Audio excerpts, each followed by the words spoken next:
Jalan-jalan ke Sumatera, hati senang dan bahagia. Saya Zizi dari MH, mari membahas adab bersosial media. Assalamualaikum warahmatullahi wabarakatuh. Waalaikumsalam warahmatullahi wabarakatuh. Hamdan wa syukran lillah, salatan wa salaman ala rasulillah. Amma ba'd. Dewan Hakim yang saya hormati, Sobat Pramuka yang saya cintai, mari dengarkan kultum Zizi dari MH siap beraksi. Sosial media sangat mempengaruhi kehidupan. Sosial media merupakan anugerah yang Allah berikan, yang amat banyak kemanfaatan yang bisa kita gunakan. Dengan sosial media kita bisa berkomunikasi.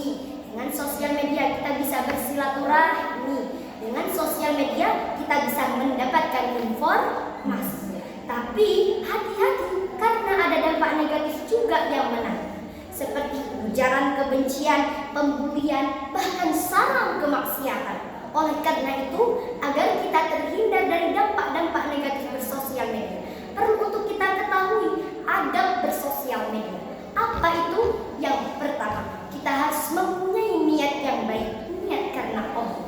Sebagaimana hadis baginda Rasulullah SAW yang diriwayatkan oleh Imam Muslim. Innamal a'malu binniyat wa innamal likulli imri'in ma nawa. Sesungguhnya segala pekerjaan itu tergantung pada niatnya, dan setiap orang itu mendapatkan apa yang ia niatkan. Bahkan saking pentingnya niat, Asy-Syaikh Az-Zarnuji di dalam kitabnya Ta'limul Muta'allim mengatakan, banyak perbuatan-perbuatan dunia karena baik niatnya akan berladang pahala. Contohnya, kita bersosial media bertujuan untuk media dakwah atau media pembelajaran, atau juga untuk mencari nafkah keluarga. Kita jualan di sosial media. Ayo mari bunda, jilbabnya, gamisnya dicek out. Ayo bunda segera dicek out, ada iklannya kuning. Jangan lupa tag ayatnya ya bun. Maka kita akan mendapatkan pahala. Tapi ada juga perbuatan akhirat karena buruk niatnya, maka tidak mendapatkan pahala. Contohnya apa? Ketika kita bersedekah karena niatnya ingin dipuji. Ketika kita sholat karena niatnya riya atau sombong. Bikin video, hai guys, gue mah belum sholat. Kau cak mana? Yang belum sholatnya? Pasti belum ya? Nah, karena riya, maka tidak mendapatkan apa-apa. Yang kedua, saring sebelum saring. Bagaimana Allah Subhanahu wa taala berfirman di dalam Quran surah Al-Hujurat ayat 6. A'udzu billahi minasy syaithanir rajim. Bismillahirrahmanirrahim.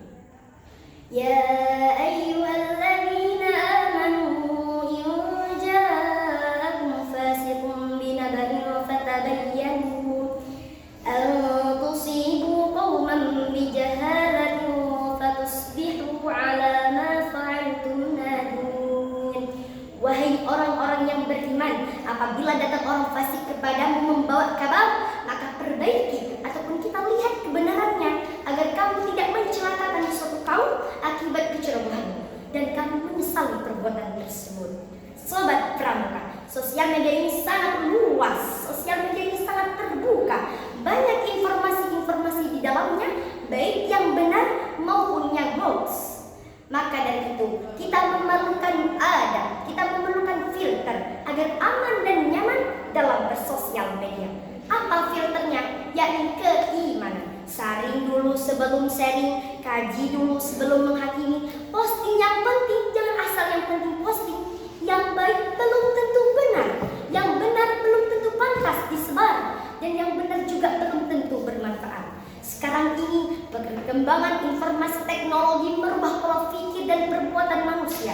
Gadget dan media bagaikan kawan, tapi tidak sedikit orang yang menggunakannya untuk menyebarkan hoax atau berita bohong. Hoax beredar di Indonesia merajalela, dimulai dari hoax kesehatan, politik, pencemaran nama baik, agama, pendidikan, dan lain sebagainya. Tentu hoax ini memberikan dampak negatif, yakni perpecahan, ujaran kebencian, dan kerugian berbagai pihak. Pemerintah bertindak tegas dalam menghukum penyebaran hoax sesuai dengan undang-undang. Itu di dunia, apalagi di akhirat. Sobat Pramuka, bagaimana tuntunan Islam agar kita tidak mudah terjebak hoax? Yang pertama, tabayyun. Jangan langsung percaya percaya dan menerima sehingga jelas kebenarannya berita tersebut.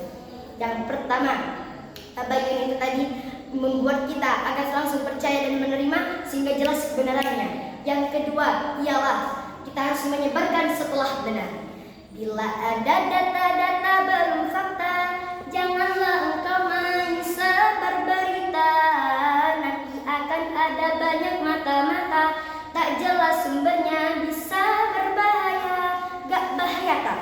Yang ketiga, jangan berburuk sangka. Allah memerintahkan orang yang beriman untuk menjauhi suudzon atau prasangka buruk. Maka dari itu sesuai dengan Allah memerintahkan orang yang beriman untuk menjauhi suudzon atau prasangka buruk, sehingga mengetahui kebenaran yang sesungguhnya. Maka dari itu tanamkanlah dalam diri kita husnuzon atau prasangka baik. Setuju hadirin? Mantap betul. Terakhir, didiklah diri kita agar berperilaku jujur. Sesuai dengan berikut, jangan sampai kita mengejar viral yang padahal itu belum tentu benar. Ke pasar membeli buah delima, rasanya manis tak terkira. Bijak berkata di dunia maya, itu ciri pramuka berakhlak mulia. Di lapangan pasang tenda, pasangkan api untuk memasak. Sosial media bukan tempat dosa, tapi ruang berkarya dan berbagi bijak. Terima kasih, cukup sekian yang dapat saya sampaikan. Mohon maaf atas kesalahan kata maupun perbuatan. Wallahul muwaffiq ila aqwamit thoriq. Wassalamualaikum warahmatullahi wabarakatuh. Waalaikumsalam warahmatullahi wabarakatuh.